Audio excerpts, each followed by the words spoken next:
Hi, Ahalan from Geoverse. At least until September, the series is probably going to shift to a more bi weekly format. I'm moving into college this month, so I want to focus my time on that right now. This week, we're shifting gears toward geopolitics.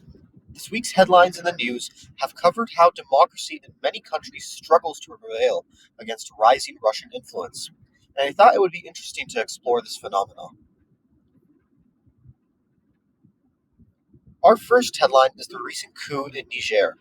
On July 26th, President Mohamed Bazoum was detained by military forces in Niamey, the country's capital, who seized power.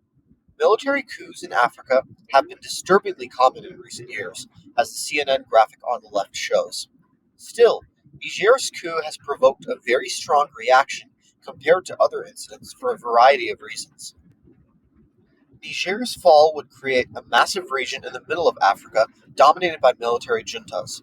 On the map from CNN, we can see that from Guinea to Sudan, a coast to coast line of junta ruled countries now divides the continent. Niger had been seen as a warm spot for Western anti terrorism and intervention efforts due to its democratic and economic progress in recent years relative to the rest of the region. France and the US have poured millions of dollars of humanitarian and military aid into Niger, with foreign aid making up 40% of its annual budget. And both countries have deployed forces and installed drone bases in the country. Niger's army had also been equipped and trained by Western forces to fight Boko Haram and other jihadi organizations. The coup threatens to cut all progress in this area, endangering the populace and the region. More concerningly, however, Niger's new government has contacted and established connections with Wagner.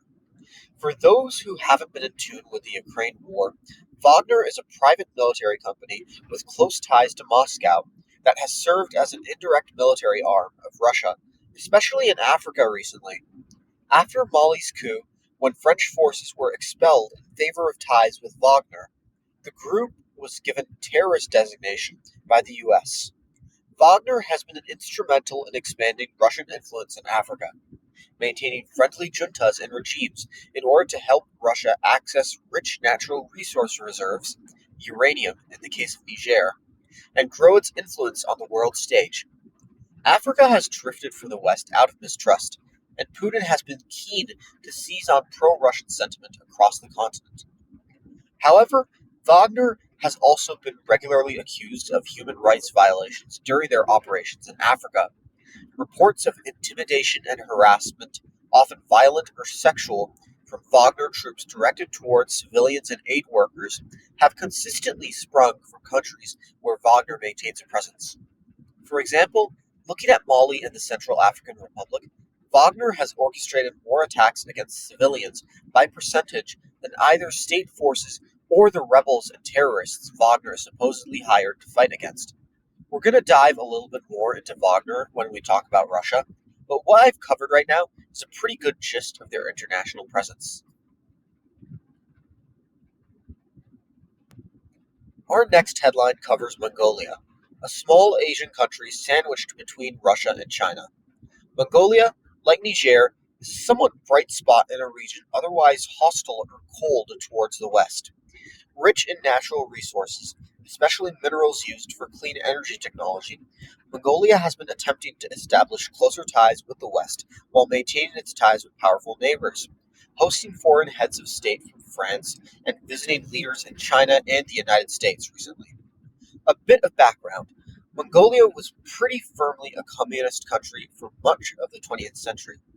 It's been transitioning toward democracy for a bit, but still continuously under pressure due to its precarious geographic location. For example, as punishment for hosting the Dalai Lama, Mongolia had numerous border crossings jammed and its import fees were raised.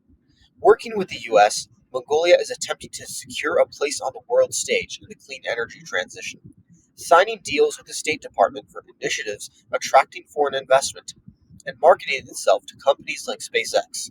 This is a smaller headline than our previous or next headline, but I did want to offer an alternative perspective from another developing country on Russia's rising geopolitical influence. Our final headline recaps some recent events in the Russo Ukrainian War. I wanted to specifically focus on recent escalation around trade in the Black Sea, but before that, let's cover a bit of ground on the conflict over the past year. On February 24th, 2022, Russia invaded Ukraine in the name of denazifying the government and ensuring Ukraine's neutral political state, a claim shaken by the largest post World War II mobilization in all of Europe. Since then, pushback from Ukraine, with support from NATO, has led the war to stall in the eastern half of Ukraine. In the early days of the war, Turkey and the UN brokered a deal between the belligerents in order to prevent critical grain exports from getting shut off, creating a narrow corridor allowing non combatant ships to exit the Black Sea. Without it, food prices would have soared, with shortages particularly threatening the Middle East and Africa. However, in the name of Ukraine not exporting enough grain to poorer countries, a claim contradicted by the UN noting that 80% of its grain supplies for the World Food Program were supported by Ukrainian exports, and complaints about difficulties with its own producers, Russia pulled out of the deal, endangering the food supply of millions of people. Its airstrikes on ports since the deal ended recently have destroyed thousands of tons of grain already, and land options for distributing grain from Ukraine don't seem very feasible. All cargo ships are now being regarded as military targets by Russia, and numerous foreign states have condemned Russia for this. For a discussion, I wanted to talk about Russia's global influence as a whole and how it's been driving a lot of the geopolitical movements we're seeing around the world. I'd like to direct your attention to this map on the left. It's from 2019, but save for the bubble on Europe, everything pretty much still holds true. Russia holds deep connections with many parts of the world, from emergent powers in Brazil, India, and China to developing rural countries whose people view Russia as a benevolent world power. Think of the pro Russian sentiments among many Nigerians during the coup. We went deep into Wagner earlier in this presentation, but it's helpful to think of it as an unofficial arm of Russian foreign policy. Russia's influence often is presented as productive, helping certain countries grow in a number of facets. But as we've abundantly showcased by now, the overall geopolitical influence of Russia tilts toward the negative side of things. Its numerous ties and bases of power throughout the world don't really serve much of a mutual partnership. Russia itself is struggling to stay afloat amidst some of the strictest sanctions in modern history. Its ability to support other countries through closer ties should be called into question as a result. I wanted to finish off by focusing in on an institution whose decline has coincided with Russia's rise back to power. Russia's main arm of warfare in this new Cold War has been information warfare, specifically politically charged ads, propaganda films, and other media campaigns. Many of these campaigns aim to sow political discontent or promote Russian causes abroad, including in the US, where the Russian government famously interfered with the 2016 election. In more recent times, Russian digital campaigns have spread across the world, and concerningly, they've often been somewhat anti democratic. Common elements of these campaigns include sowing political and societal distrust, as well as promoting authoritarian or militaristic parties and governments. For example, Wagner has sponsored multiple media campaigns in the Central African Republic and Mali. Russia's campaigns have been a major force in decreasing democracy around the globe.